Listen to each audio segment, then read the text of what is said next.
Hey guys, and welcome back to Garden of Kaylan.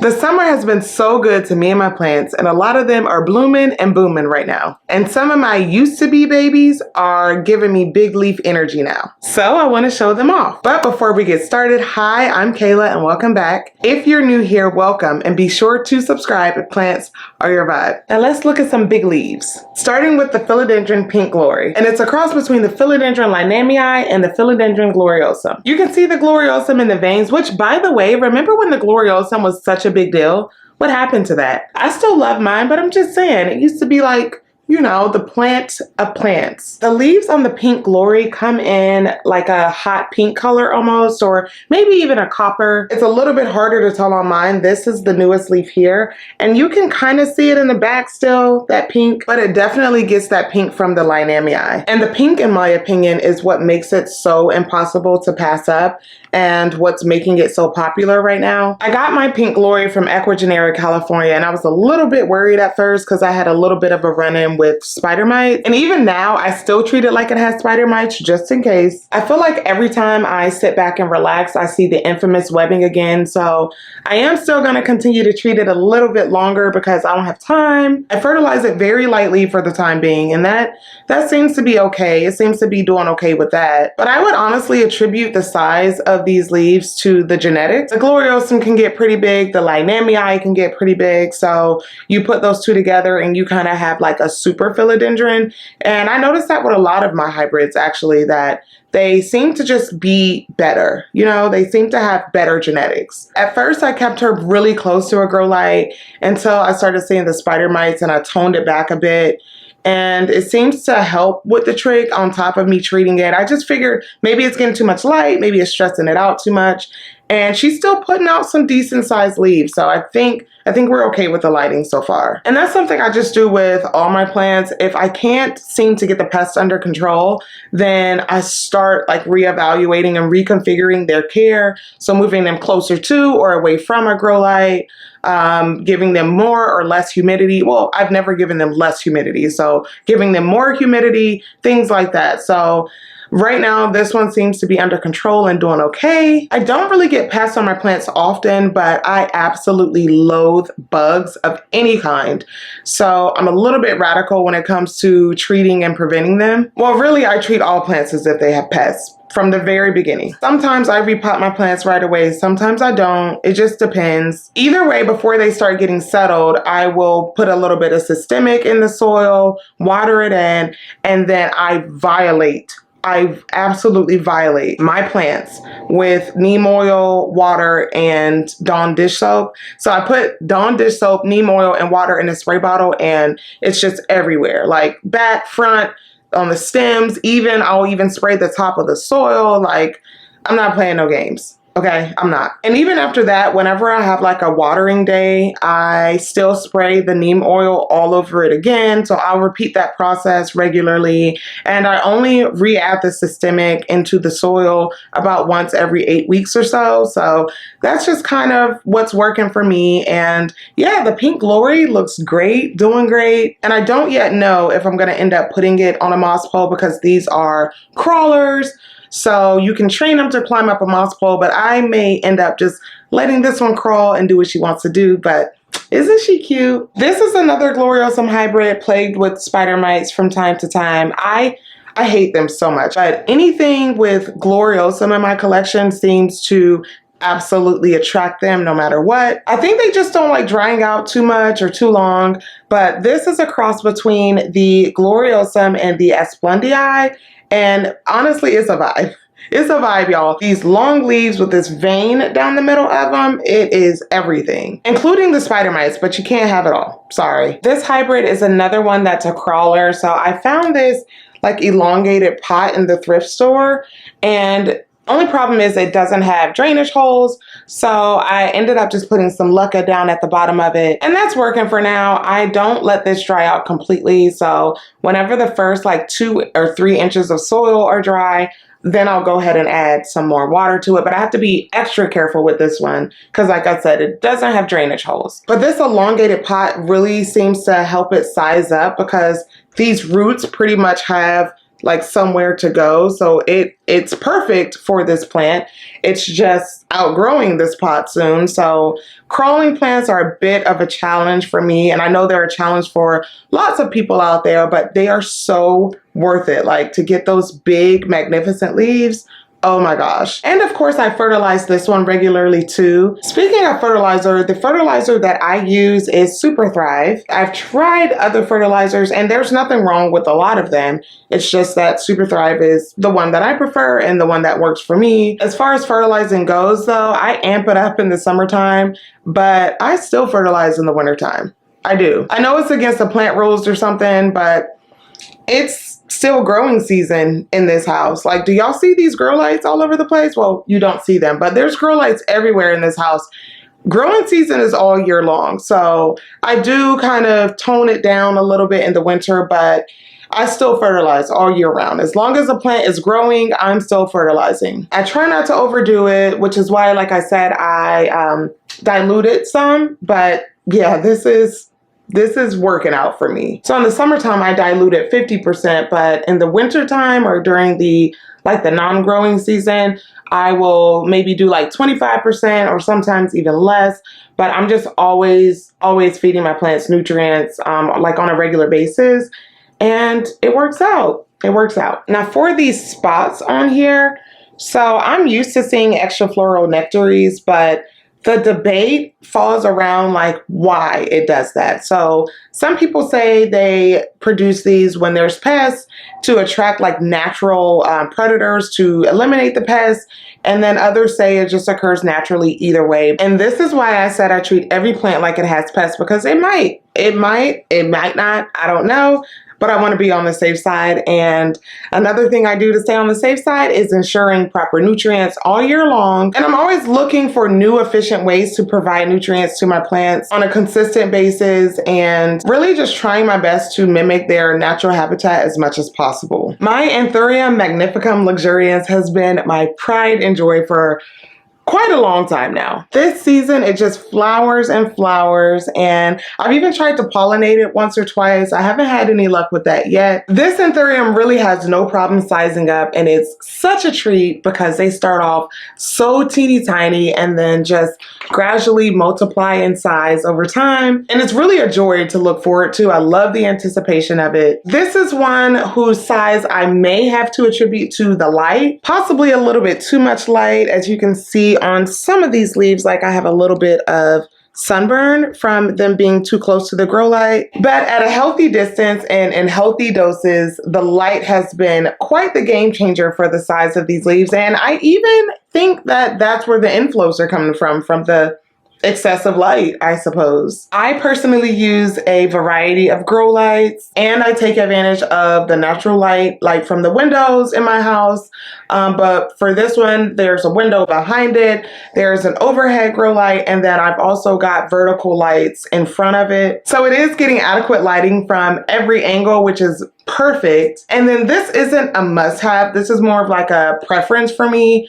But I prefer all my plants to have a certain neat aesthetic, meaning I want them all to be facing in a certain direction. I want them to grow a certain way. So I will play around with the lighting to make that happen. For instance, with this one, I got the vertical light in front because I want all those leaves to face forward. I have the grow light working in my favor. And then I also have some stakes in here kind of holding it up. And I think it's great. I think it looks great. I think it grows great. I just love everything about it so far. The philodendron mayoi, however it's pronounced, has been such a favorite of mine for such a long time. Look at this. Look how well it's growing right now, and it's getting nice and full. I think this plant has such a tropical vibe to it without the stress of having this hard to care for, rare, and I say that with air quotes, super exotic plant that is hard to care for. This is such an easy plant, and look what it gives you in return for just a little bit of attention. I also think it's an underdog. I don't see this plant too often. It's not that it's hard to find or crazy expensive or super rare, like I said before. I just feel like a lot of people aren't getting this. I suppose it looks very similar to other philodendrons with these crazy leaf shapes, or even a few monsteras with, these fenestrated leaves, but this just does something for me. It really does. In general, I just find this one to be a whole lot neater, in my opinion. This philodendron has a great root system on it. Obviously you can't see it, but you can see the proof. It's in the leaves for sure. And I attribute the great root system to the soil that I have it in. Part of maintaining good, healthy, big leaves like this is by keeping the roots happy, and the soil that those roots go in definitely matters. So airflow, moisture control, those things really make a difference when it comes to plant care. And it doesn't have to get super complicated. So I'm gonna tell you guys what I do, okay? Don't tell nobody. Don't tell nobody. But I just take some regular soil from like Lowe's or Home Depot or wherever, and then I just amend that to fit whatever the plant needs. So for example, this one has regular soil, orchid bark, a little bit of perlite, and some activated charcoal. That's all it took. So you don't have to be a botanist or do anything crazy. You just have to amend your soil. That's it. So for plants that need a little bit more moisture or don't like to dry out completely, I'll just amend it. So I might add a little less perlite or a little bit less of the leca that I usually put in. I just kind of play around with it and it works out. And if it doesn't work out, then I just go back to the drawing board and re-amend it again till it does work out. But like I said, don't go telling people what I'm doing because they think I'm some kind of professional or something, and I'm not. I'm not. What I would never do though is just use straight up soil from the store. I'm not saying it doesn't work. It might work, but it's just, no, absolutely not. It's my personal preference. I just don't think that they make it right or something. But anyway, to each its own. If it works out for you, do it. That's my motto. This is the Philodendron serpens crossed with the Verrucosum. And yeah, I definitely am in the soil for this one because the leaves are getting so big so fast, and it definitely does not like to dry out. I've got it in my naked root planter, and it's definitely helpful in keeping the moisture in this maintained without causing root rot. So plenty of airflow, great soil equals great roots. That wasn't always the case though. I do have a little bit of spider mite damage from when it was drying out too much, and on a few of these leaves I have a little bit of damage. I don't know if you can see it on this one. Oh my gosh, what a gorgeous leaf, you guys. Look how beautiful. Oh my goodness. So yeah, I had a run-in with spider mites on this one too. So of course I put it in this pot and I staked it up and all that good stuff. And it's growing so beautifully now. I even have this new leaf coming in right there. I wonder how big that one's gonna be because you can see the leaves are definitely sizing up quite a bit. And I'm really happy that this is not dead because I have such a hard time with serpents and with Verrucosum. So what a treat that this is doing so well. I think that the support stake really is making a difference in the leaf sizing up. For my plants that are climbers, and even sometimes for plants that are not climbers, I like to add some kind of support in there. Not only does it protect it from snapping or toppling or falling over, but it also signals to the plant, hey, we have some support, we can grow bigger, we can grow taller because we have something to climb up. And I think us humans can learn a whole lot from plants. We can really thrive with the proper support. This plant isn't on one of my moss poles, so there's nothing for the roots to grow into. And there are a lot of different things you can use to support your plants, whether it's a trellis or just like a support stake or these little cocoa core pole thingies from Amazon. So like no matter what you do, support is support. But when you get a moss pole, the roots can grow into that moss pole and it'll be kind of an extension of the pot. So there are a lot of benefits to doing that. I should do like a whole video on supports and poles and whatever. But anyway, I don't think that this plant would be doing as well if it did not have some support. And these leaves can get kind of heavy. So take a look at these petioles first of all. Although they're gorgeous, they also add a little bit more weight to this plant. So I think that a support was super important for this. Oh my gosh, look at the back of the leaves, y'all. Oh my goodness, I cannot. But yeah, support was a must-have with this one, and I think that it's almost vital. I should have probably put this higher up on the list of tips, but yeah, definitely put your plants on something, even if it's not a moss pole. In the wilderness, in the wild, they climb up trees, so you gotta make this plant think it's climbing up a tree. Okay, thank me later for that little tidbit. Anyway, isn't she gorgeous, you guys? And this big guy is my Monstera Esqueleto, and I'm gonna have to do a lot of close-up shots because it's heavy. And I can't stand here holding this thing. So I keep cutting this Monstera Esqueleto back, and it keeps coming back with more vengeance than before. And I cut it to keep it contained somewhat, but as you can see, these leaves are gonna do what these leaves wanna do. Okay, that's a little bit better. We'll just sit on the floor, I guess. But I love it so much. As crazy as they are, the leaves are bold and this perfect shade of green. Sometimes I even catch new leaves trying to grow through the fenestrations of another leaf, which for some reason is so hilarious to me. And as the leaves get bigger, the fenestrations on the leaves get bigger, and I'm like, you have like this much of actual leaf now. I would be interested in finding out what happens over time in nature to cause these to develop fenestrations in them. That's always something I guess I could look up, but it's always something that I think about. But unfortunately, this plant is an absolute dust magnet. So whenever I have plant shower days, this one's the first to go in there. Keeping your leaves clean and dust-free, pest-free, just clean in general makes such a big difference. Because if there's a layer of dust all over your leaves, especially bigger leaves in general, but if they aren't properly cleaned off, then that's something preventing them from photosynthesizing correctly, or to their fullest potential.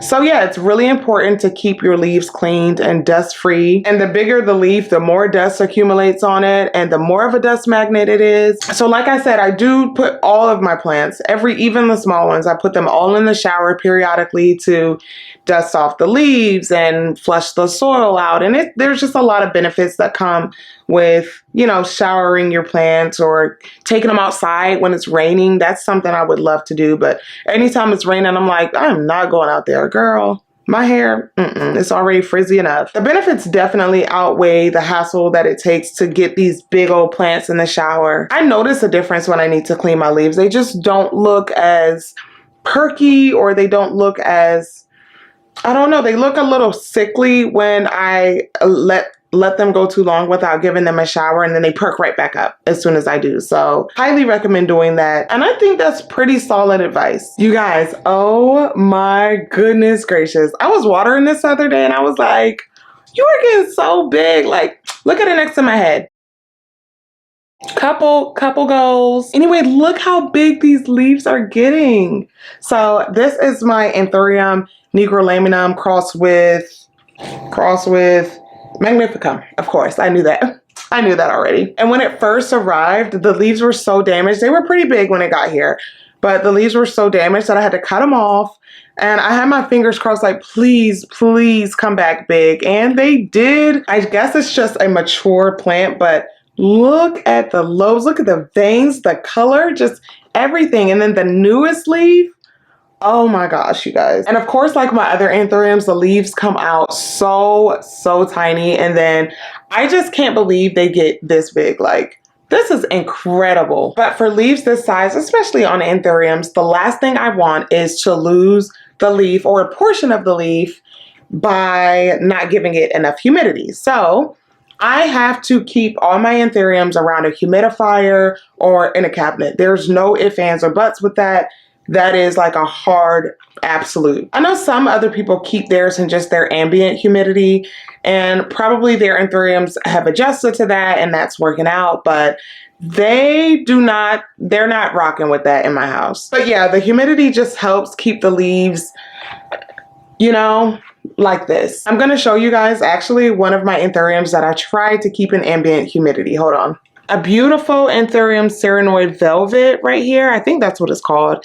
And it's looking great. It's doing great. And then this new leaf comes out and now we're at the Krusty Krab. So yeah, my anthuriums do not like ambient humidity whatsoever. Especially when it comes to newer leaves, they definitely need humidity to kind of start sizing up and growing out. So for that reason, I keep a humidifier around all my plants, and you don't have to have a humidifier. I know some people use like pebble trays.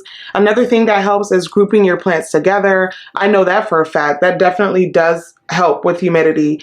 But for my plants, and there's a lot of them here, I just needed humidifiers to make it work. It does come with a very high level of maintenance to keep it clean, keep it mold free. I mean, all of that can get dangerous if you're not maintaining it. We don't want crusty leaves around here. I know it still happens sometimes, but if I can prevent it, I will. And that's just what's been working out for me. But look at this leaf. Oh my goodness, they're getting so big, you guys. I could not be more pleased.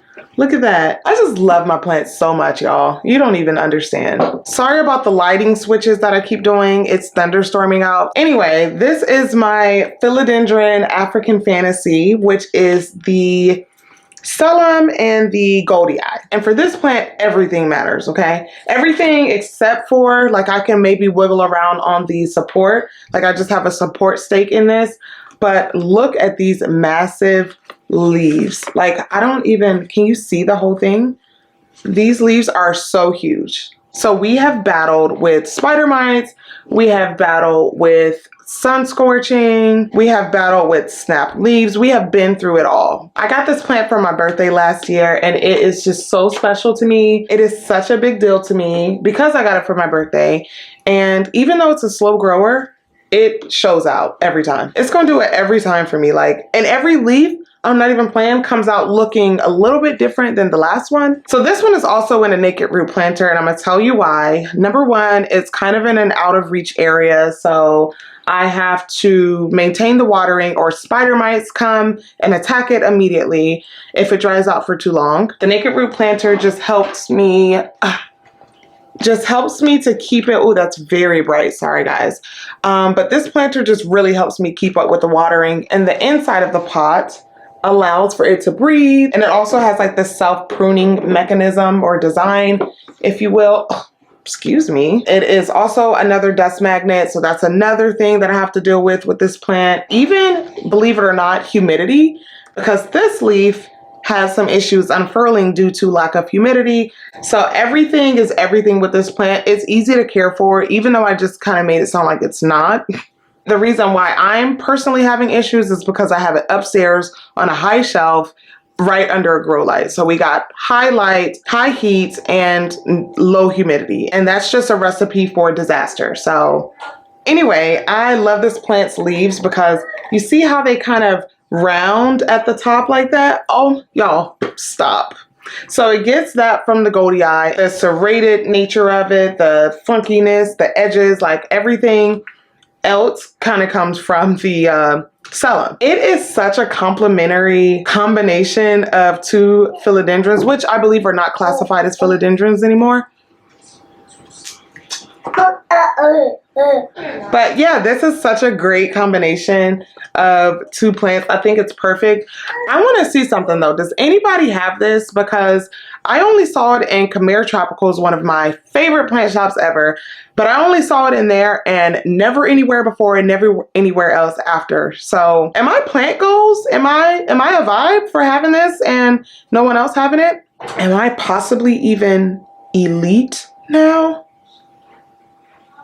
Anyway, I even have a new leaf coming in. I don't know if you can see this right here, but I got a new leaf coming in. And because the leaves come out so differently each time, I don't even really know what I'm waiting on at this point. But the anticipation is driving me crazy. Wait a minute. A lot of you are still not subscribed and I'm wondering what's going on. It's just one click of a little button right down there or there. Somewhere down there. Anyway, if you're enjoying this video, thank you so much for watching. And just so you know, because I'm gonna save you guys a few coins on your naked root planter, you can save 20% by using discount code KLAN20. And I always get white for my naked root planters, but they have a variety of other colors. So go get one now. The link is in the description below. And now let's move on to the next plant. I never thought I would have an Alocasia with big leaf energy. Not ever. I would have never dreamed of it because I struggle with them so much. But here we are, like this is really happening. So this is my Alocasia Portier. Could it be the planter? Maybe.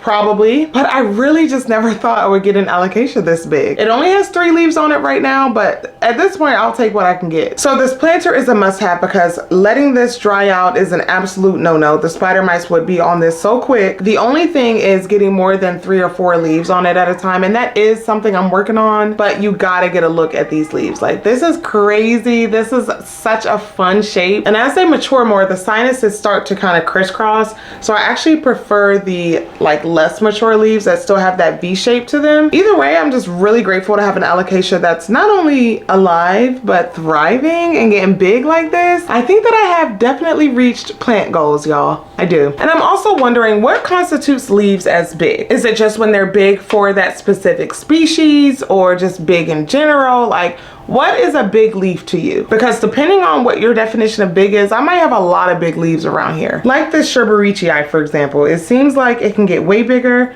but it's on its way, and it's so cool that they're like elongated and have a little bit of texture to them. Or my Philodendron Columbia, that's the queen of subtle color, making such an impact. Even this Anthurium pallidiflorum has these long, strappy leaves. It's a vibe. And what about my Hoya obovata splash? It's a smaller plant, but the leaves are big for its species, right? Like, do you see what I'm saying? Anyway, that's gonna do it for today's video, you guys. I love you so much. You're the best. Thank you so much for your constant encouragement, and I love y'all's comments where you all are talking about your own plant and your own plant care. Just know that I see you all. And thank you so much for watching. I'll see you in the next one. Don't forget to subscribe.